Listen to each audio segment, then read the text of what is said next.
Aujourd'hui, nous allons faire un petit bijou. Je te laisse en dire un peu plus. Voilà, donc il s'agit d'une Clio V6 phase 1 version Lutetia. Je vous laisse découvrir.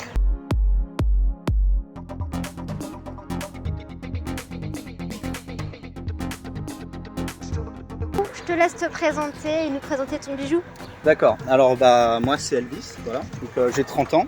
J'ai eu la chance de l'acquérir à mes 29 ans. D'accord. Voilà, donc ça fait à peu près un an que je l'ai. Donc il s'agit d'une Clio V6, d'une Clio 2 V6 Ouais. phase 1 version Lutetia. D'accord. Lutetia c'est juste la version de la V6 phase 1 vendue au Japon. Ok. Donc voilà. Il y a des spécificités spéciales à son nom Rien de bien particulier, donc quelques rappels Lutetia, donc que ce soit la plaque à l'avant, à l'intérieur de la voiture ou le petit badge Lutetia à l'arrière. Toutes les étiquettes sont en japonais, étant donné que c'est un véhicule destiné au marché japonais. Donc quand même conduite à gauche parce que c'est une marque de prestige d'avoir une conduite à gauche sur un véhicule français au Japon. D'accord. Sinon, rien de bien particulier, strictement identique à une phase 1, que ce soit au niveau mécanique et esthétique. Et de base, une Clio 2 qui a été modifiée. Donc à l'intérieur, on retrouve les sièges, tableau de bord et même globalement tout l'intérieur est identique à une Clio 2 RS classique. D'accord. Sauf la console centrale, voilà. Okay. Et à l'arrière, du coup, il y a beaucoup de modifications, étant donné qu'on retrouve le moteur en position centrale arrière. Donc un V6 de 3 litres pour 230 chevaux. Pas mal. Pas très sollicité pour un V6 de 3 litres, mais c'est vachement coupleux et c'est vachement marrant à la conduite. Ouais. On est sur de l'atmo pur et dur, et comme on savait faire il y a 20 ans, donc pas trop d'électronique, c'est pas une conduite aseptisée, donc c'est vraiment donc un jouet. beaucoup mécanique à l'ancienne, quoi. Voilà, c'est un petit kart, c'est vraiment sympathique. Petit projet débile, mais très sympathique. Petit projet débile, mais très sympathique. Elle a un kit carrosserie bien spécifique à la V6. À la V6 phase 1, qui diffère légèrement sur la phase 2, à quelques rappels près. D'accord. Mais oui. Grosse jante, parce qu'il faut pouvoir le tenir quand même. Oui, c'est pas si gros que ça, mais oui, pour une Clio, c'est pas mal, c'est pas mal. Et est-ce qu'en monture, t'es plus large derrière que devant? Oui, légèrement plus large que devant. Ça, tu as le même diamètre de jante, mais le pneu est légèrement plus large à l'arrière. Propulsion? Propulsion, bien entendu. Un beau jouet, quoi. Un kart, voilà, un petit kart. Je vois que tu as 2 sorties, pas une. Alors, c'est 2 sorties, mais voilà, il y a le collecteur qui arrive dans le silencieux, et sur ce silencieux, il y a les 2 sorties. En fait, c'est une seule pièce derrière. Yes. Ouais. Une seule cartouche. Et tu connais ces dimensions par rapport à... Parce que tu as quoi? Tu as bien 5. Ça, c'est la Clio classique au feu, mais tu as bien 5 cm de chaque côté en plus, non, avec le kit carrosserie? Plus que 5, je pense qu'en tout, ouais, tu es pas loin des 20 cm de plus en tout. En kit carrosserie, quoi. En kit carrosserie, 10 cm de chaque côté, large. Parce que une Clio classique, ça s'arrête vraiment à là, donc là, je pense que tu as vraiment au moins 10 cm de chaque côté. Largement. Et du coup, niveau réservoir, alors ça, c'est le principal défaut de la voiture, donc du véhicule. Sachant que tu es sur une conduite, en étant un petit peu sportif, ça t'invite les 20 litres au 100 et tu n'as que 45 litres de réservoir. Donc l'autonomie est exécrable, tu prends l'autoroute. Ils ont gardé le truc d'origine et ils ont au niveau des normes de sécurité, ils n'avaient pas le choix. Ils ne pouvaient pas le mettre à l'avant en termes de sécurité, parce que ce serait vraiment une bombe en cas de choc frontal. Mais d'un autre côté, du coup, ils ont gardé peu d'espace à cause du V6 qui est très volumineux. Ouais. Donc ils n'avaient pas le choix de garder le réservoir. Je pense que c'est aussi une volonté économique, plutôt que de redévelopper encore un réservoir spécifique, se casser vraiment la tête. Ouais. Bon, après, c'est un véhicule de promenade. Tu pars pas en vacances en V6, donc voilà. Ou sinon, tu t'arrêtes à chaque station. Tu peux le faire, mais tu dois t'arrêter à chaque station. T'as combien d'autonomie? Entre 250 et 300 km. Ouais, ça va. Tu peux t'attendre. Moi, je m'attendais à C'est pas hyper limité, mais voilà, ça fait quand même, en roulant soft, tu peux atteindre du 25 litres au 100 en roulant. Normal. En roulant très très fort, tu peux atteindre du 25 litres au 100. Donc avoir moins de 200 km. Normal. Entre 15 et 20 litres. Oui, bon, c'est 15 en éco-conduite, ce que j'ai jamais fait avec le véhicule. Sinon, oui, en général 20 litres. 20 litres, je pense que c'est une bonne moyenne. Pour un V6, ça va. Ça va. Les grandes ouïes qu'on voit sur le côté, c'est pour directement aller sur le radiateur? Alors, le radiateur est à l'avant. donc c'est pas pour aller sur le radiateur, mais pour, grâce à l'aérodynamisme du véhicule, refroidir directement le moteur. En fait, voilà, l'air s'engouffre et est redirigé vers le moteur pour le refroidir. D'accord. Mais le radiateur est à l'avant. Si vous voulez, on peut regarder. Ah oui, ça. bah oui.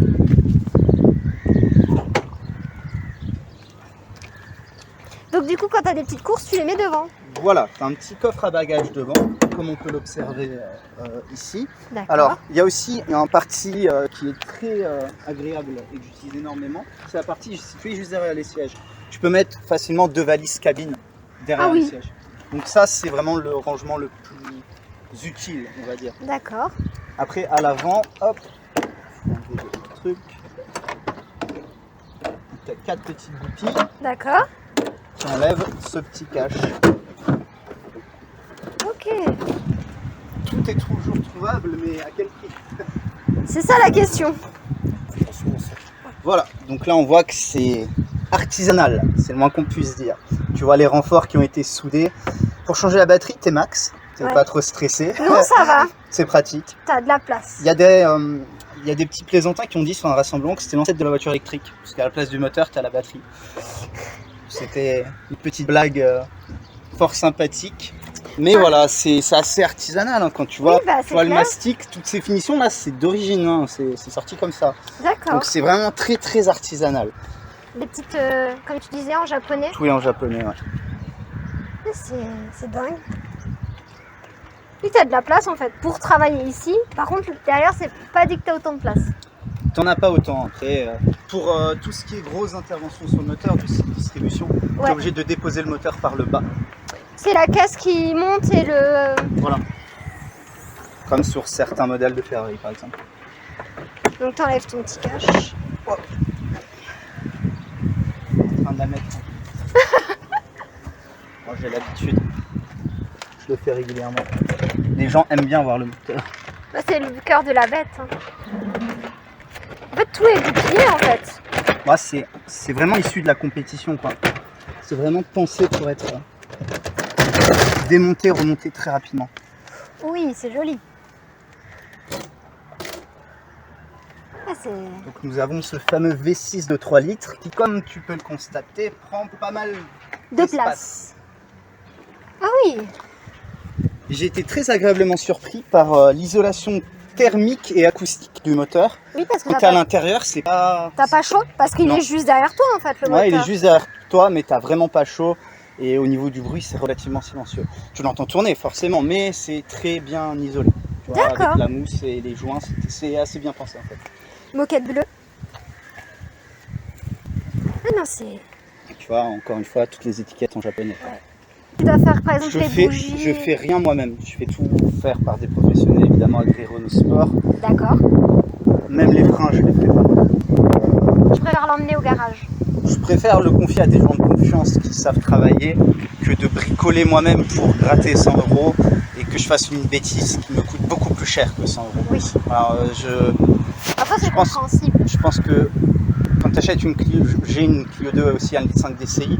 Quand tu achètes une Clio 1,5 litre DCI, tu te rates, tu te dis oui, bon, ok, ça arrive, il faut bien apprendre. Autant que là-dessus, tu commences pas à jouer, tu commences pas à hésiter ou à tenter, prendre le risque de, voilà, tu préfères travailler dur pour gagner de l'argent et payer un professionnel qui lui va le faire que l'inverse, faire toi-même au risque de te rater. Aussi. Donc pour le suivi du véhicule. De toute façon, sincèrement, je le vendrai jamais, donc tu la gardes. voilà. Peu importe le prix, je la vendrai jamais. Tu la garderas. Voilà, peu importe le prix, même si elle dépasse, je sais pas, 200 000 €, je la lâche pas, parce que voilà, c'est vraiment sentimental. Ouais. C'est une voiture coup de cœur. Clairement. T'en es satisfait? Très. C'est exactement ce à quoi je m'attendais, un petit kart. Pas hyper violent ou radical niveau performance, mais c'est pas ce que j'attendais de ce véhicule, donc c'est très bien.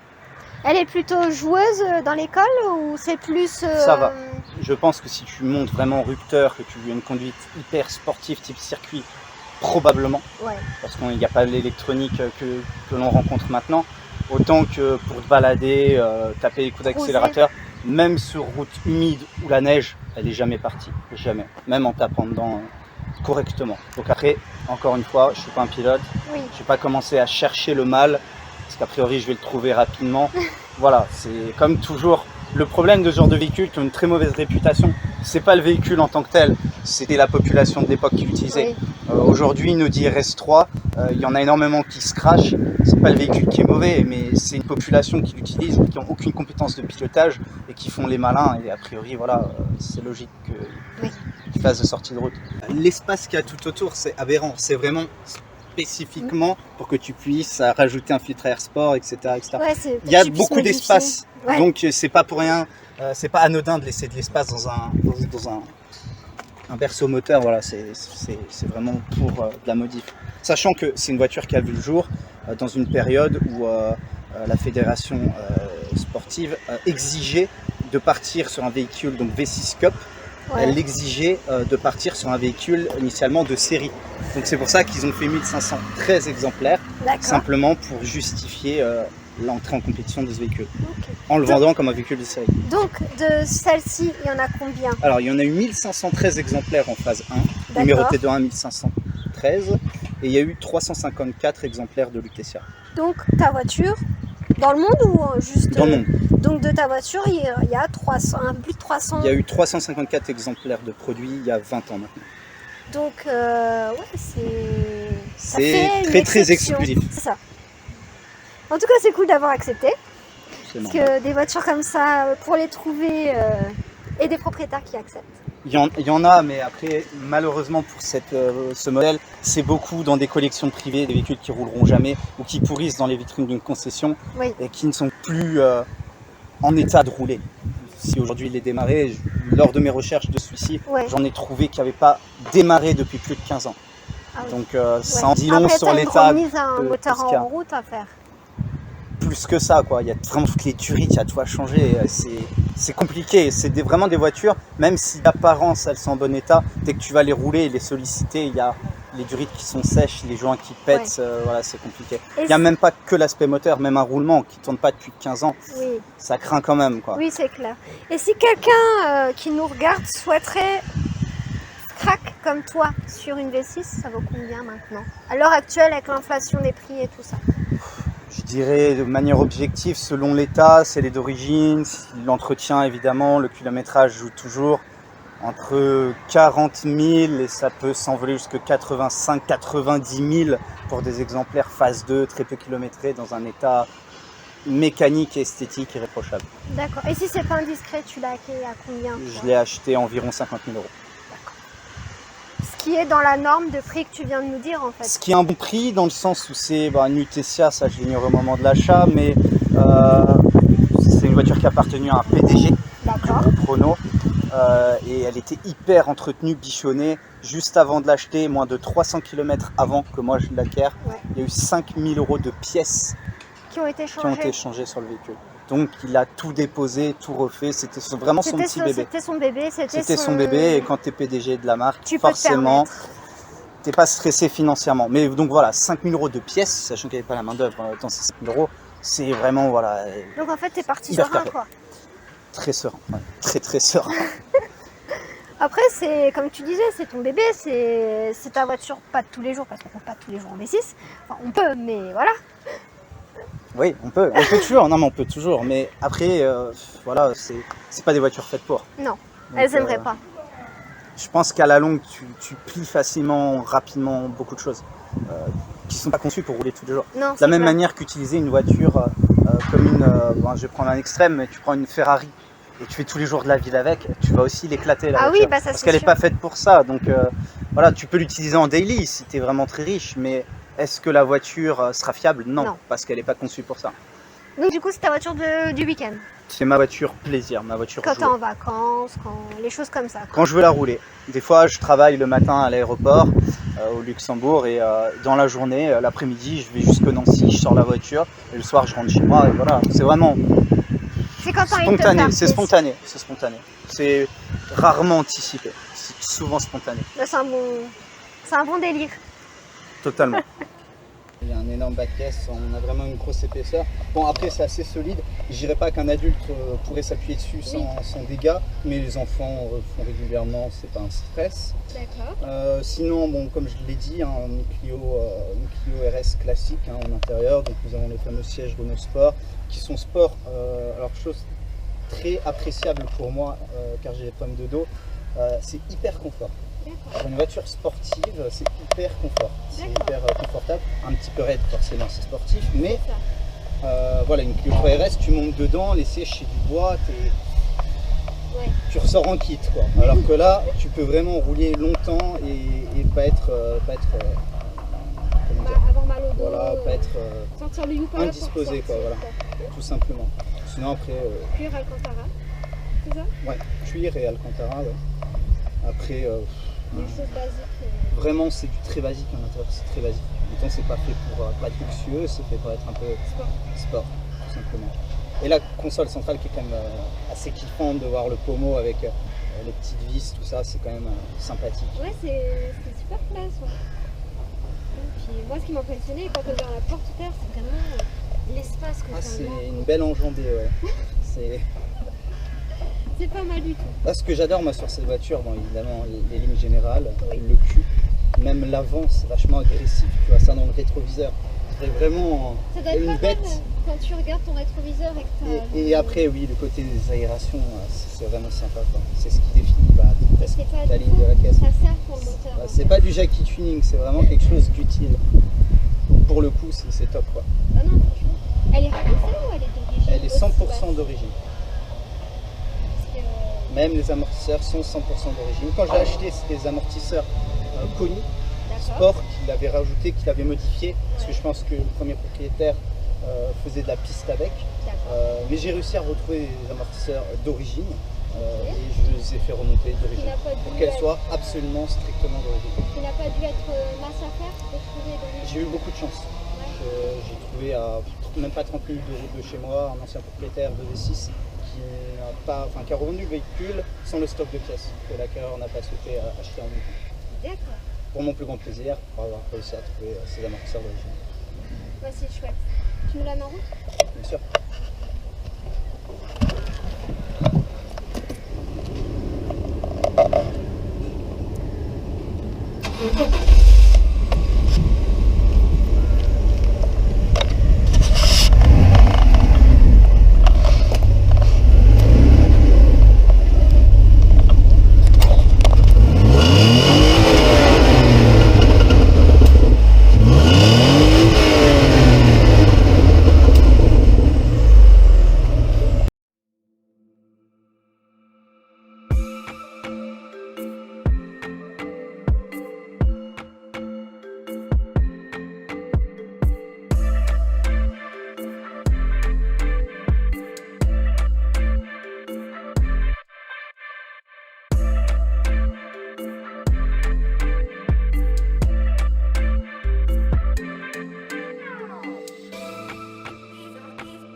est-ce que c'est raisonnable? Est-ce que c'est dans tes moyens? Est-ce que ça va te faire vibrer? Si la réponse à ces 3 questions est oui, bah, je fonce. On n'a qu'une vie, je vais pas attendre d'être grabataire, pouvoir. Voilà, c'est parce que la vie nous réserve, hein, malheureusement. Il y a des personnes qui ont des accidents, qui sont en situation de handicap. Et si à ce moment-là, bah, ils n'ont jamais profité de leur vie, bah, c'est extrêmement dommage. Et c'est frustrant. Le mieux, c'est vieillir le plus longtemps possible, mais surtout dans la meilleure condition possible. C'est ça. Parce que, avec la santé et tout ça. Vivre longtemps, mais sans jamais profiter, je trouve ça tellement triste. On n'a qu'une vie, autant profiter, autant saisir le bonheur. Ah ça c'est sûr, je suis tout à fait d'accord avec toi sur ça. Et du coup, est-ce que cette passion est comprise dans ton entourage ou Oui, pas globalement, non, globalement ça va. Après, pour ceux qui ne comprennent pas ma passion, je leur impose pas ma passion. C'est-à-dire qu'en fait, si moi je kiffe, je ne demande pas à tous ceux qui sont autour de moi de kiffer. Et je pense même qu'au niveau des enfants, tu as un capital sympathie énorme. Oui, c'est sûr. Les enfants, ils adorent la voiture, ça fait vroom vroom. Voilà, et c'est des enfants, quoi. C'est innocent, c'est pur et sincère, un enfant. S'il aime pas, il va te le dire. S'il aime pas ta tête, tu le comprends rapidement, en général chez un enfant. Et du coup, Renault, pourquoi Renault? Pourquoi pas? Oui, pourquoi pas? Bah, c'est pas une marque, honnêtement, j'ai une très bonne expérience. Ouais. Alors, j'ai acheté une Mercedes, et à l'époque, c'était une A180.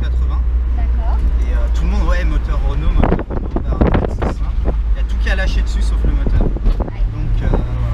Plus jamais une Mercedes, plus jamais. Non. Même des connaissances qui avaient des très grosses Mercedes, C63S ou autre. Oui. Pareil, globalement, des vrais pannes, non, mais l'électronique est complètement merdique. C'est vraiment c'est devenu des voitures fragiles. Voilà, on n'est plus sur des voitures qui atteindront le million de kilomètres, clairement. Mais par contre, les anciennes, ça c'est encore qualitatif. Bah, les anciennes, c'était voilà, pour l'image de marque. C'était une époque de l'automobile où les marques faisaient de la qualité pour leur image de marque. Ouais. Et maintenant, c'est une époque rentabilité. Donc même si c'est de la merde, c'est pas grave parce que c'est rentable. Et genre juste pour un cycle en fait. Voilà. Ben voilà, j'espère que cette petite vidéo vous a plu. Aimez, likez, kiffez. À la prochaine!